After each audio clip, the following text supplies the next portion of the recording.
Yes बच्चा party, क्या हालचाल। आई होप आप बहुत अच्छे हैं and आपकी पढ़ाई बहुत ही अच्छी चल रही है। सर हमारी पढ़ाई थोड़ी ढीले ढीले चल रही है लेकिन हम तो बहुत अच्छे हैं। अच्छा बेटा, चलो ठीक है। समझ गया समझ गया। अच्छा बाय द वे, एक स्टूडेंट का क्वेरी आया था, तो मैं सोचा आप सबके साथ क्वेरी को डिस्कस करते हैं। इस चीज में नहीं पढ़ना है कैसे आया, इस चीज में पढ़ना है क्या आया। ठीक है, कंक्लूजन मैटर करने चाहिए, लेकिन एज अ टीचर मैं आपको वो चीज एक्सप्लेन करूंगा। समझ में आई तो बहुत बढ़िया, नहीं समझ में आई कंक्लूजन याद रखना, आगे बढ़ना। एक क्वेश्चन आता है जिसमें बोलता है कि भैया correlation coefficient between x and y. Sir 0.4 है।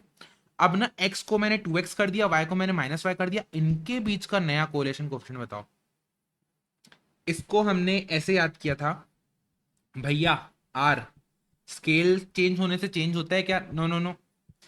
ओरिजिन चेंज होने से चेंज होता है क्या? Again no no no. तो सर साइन के ऊपर डिपेंड करता है।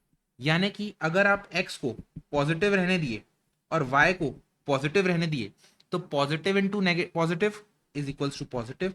तो अल्टीमेटली ओरिजिनल r के आगे में आप पॉजिटिव लगा देना। अगर ये नेगेटिव है, ये नेगेटिव है, इनका प्रोडक्ट पॉजिटिव, ओरिजिनल r के आगे में पॉजिटिव लगा देना। ये नेगेटिव, ये पॉजिटिव, इनका प्रोडक्ट नेगेटिव, इनका प्रोडक्ट नेगेटिव, तो ओरिजिनल आर के आगे नेगेटिव लगा देना। यहां तक कहानी ओके है। अगर अपन इसी को देखें तो हमको समझ में आएगा कि सर एक्स के आगे क्या है? पॉजिटिव। वाई के आगे क्या है? नेगेटिव। यानी इन दोनों का प्रोडक्ट क्या है? Sir negative. यानी ओरिजिनल आर के आगे में नेगेटिव लगाना। ओरिजिनल आर क्या है? 0.4। तो यहां पे आप इसको बोल देना -0.4। अच्छा, इसका ये मतलब नहीं समझना कि ओरिजिनल का साइन क्या था उसको रिजेक्ट कर दे। अगर यहां पे -0.4 होता, अगर यहाँ पे -0.4 होता, तो अंदर में क्या लिखते? -0.4। हाँ, अब नेगेटिव इंटू नेगेटिव आप पॉजिटिव कर सकते हो। ठीक है, कहने का क्या मतलब है, आपको देखना है कि x को कैसे चेंज किया साइन को, y का साइन को कैसे चेंज किया, दोनों का प्रोडक्ट क्या रहा है, उसको आपको आगे फिट करना है ओरिजिनल r के अंदर। r इटसेल्फ नेगेटिव हुआ तो उसको नेगेटिव ही रखना। ठीक है, यहां तक कंक्लूजन था, ये मैंने आपको रिवाइज करवाया।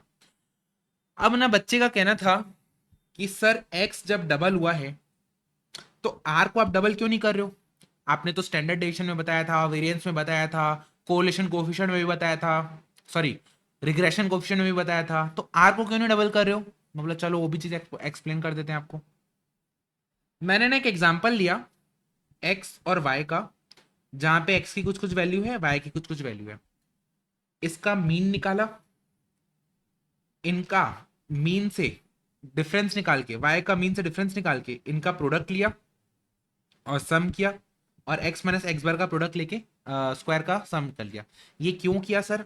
अरे बेसिकली हमको ये निकालना था, क्या निकालना था? आर की वैल्यू, आर की वैल्यू निकालनी थी। तो मैंने जैसी आर की वैल्यू निकाली, covariance x y divide by standard division x standard division y, जैसे ही मैंने इसका फॉर्मूला लिखा, तो मेरे को ये सब डेटा की जरूरत थी करके मैंने ये टेबल में यहाँ पे इनकी वैल्यू को कैलकुलेट किया।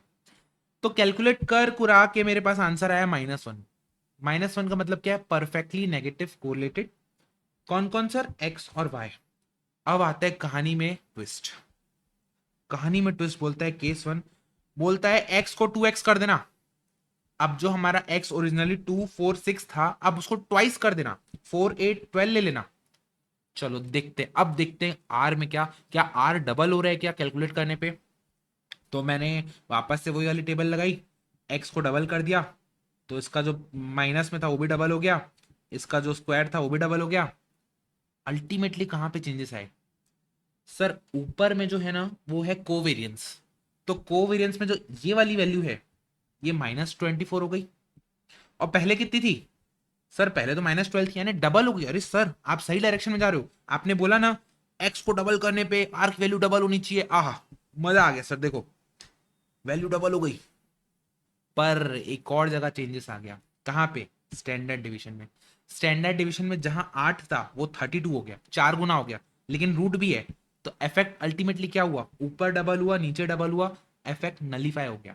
इफेक्ट क्या हो गया? नलीफाई। यानी एक्स के मैग्नीट्यूड को चेंज करने से मेरे को कोई फर्क नहीं पड़ रहा है, ऐसा।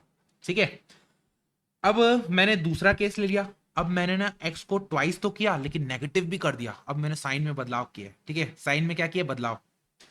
तो सर जैसे ही मैंने साइन में बदलाव किया, कैलकुलेट करने की कोशिश की, तो हुआ क्या, नीचे वाला तो वैसे ही वैसे चेंज हुआ, लेकिन ऊपर वाला -24 से +24 हो गया। इसने अपना साइन बदल दिया, इसने अपना रूप बदल दिया। सर एक चीज हमको समझ में आ गई है, अगर आप मैग्नीट्यूड चेंज करते हो, स्केल चेंज करते हो, तो ऊपर और नीचे का जो इफेक्ट है वो नलीफाई हो जाएगा। लेकिन अगर आप सर साइन चेंज करते हो, तो ऊपर का साइन तो चेंज हो जाएगा, लेकिन सर नीचे वाला चेंज नहीं हो पाएगा, क्योंकि नीचे वाला स्क्वायर है ना, तो डिफरेंस स्क्वायर का नलीफाई हो जाएगा। और रूट के अंदर तो हमेशा पॉजिटिव ही होता है, रूट के बाहर आएगी वैल्यू तो पॉजिटिव होगी, तो नीचे हमेशा पॉजिटिव रहेगी, लेकिन ऊपर चेंज हो सकता है साइन। इसीलिए अपन बोलते हैं व्हाट, कि भैया आपकी जो आर की वैल्यू है, एक्स के मैग्नीट्यूड चेंज करने से चेंज नहीं होती है, एक्स के साइन चेंज करने से चेंज हो जाती है। अब अगर यहीं पे भैया एक्स का मैंने नेगेटिव किया, तो हमारी आर की वैल्यू क्या आ गई, सॉरी आर की वैल्यू क्या आ गई, यहां पे +1 आ गई। आर की वैल्यू आ गई व्हाट, +1। ठीक है, आर की वैल्यू आ गई +1। सिमिलरली ये तो एक्स का इफेक्ट था, अब यहां से वाई का भी इफेक्ट आएगा, तो हमको देखना पड़ेगा एक्स और वाई का मिला के दोनों का प्रोडक्ट, क्योंकि कोवेरियंस क्या बोलते हैं, कोवेरियंस इन दोनों के स्क्वायर मीन से डिवीजन का स्क्वायर प्रोडक्ट है। इसीलिए हमको क्या देखना पड़ेगा सर, अल्टीमेटली हमको देखना पड़ेगा व्हाट, ये वाली सिचुएशन। परेशान नहीं होना, इस चीज को ध्यान रख लेना। नीचे जो मैंने बताया that was just a justification, proof, demonstration of क्या, कि भैया इसको ट्वाइस कर दो या इसको थ्राइस कर दो, उससे फर्क नहीं पड़ता है, इसका साइन में क्या चेंज आया है उससे फर्क पड़ता है। ठीक है, चलो जी, आई होप आपको ये चीज क्लियर हो गई होगी। और सर होमवर्क भी आपके लिए, थोड़ा होमवर्क भी सॉल्व करके बताओ हमको, खाली पीली वीडियो देखने आ जाते हो। चलो सर x और y के बीच में r की वैल्यू है 0.6।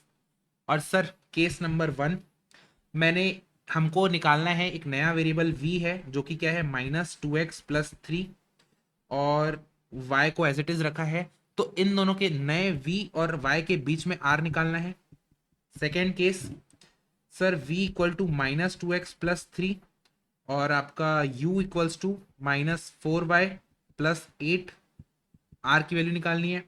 Third case sir, third case है v की वैल्यू है -6x, नहीं सॉरी, अब इसको लिखते हैं 6x+10, और u की वैल्यू है 2y-8, r की वैल्यू निकालनी है। एक लास्ट फोर्थ वाला, ठीक है, चारों केस में आपको आंसर निकालने हैं। v की वैल्यू है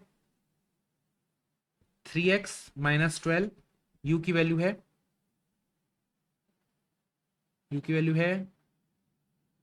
-4y-12। ठीक है, आर की वैल्यू बतानी है।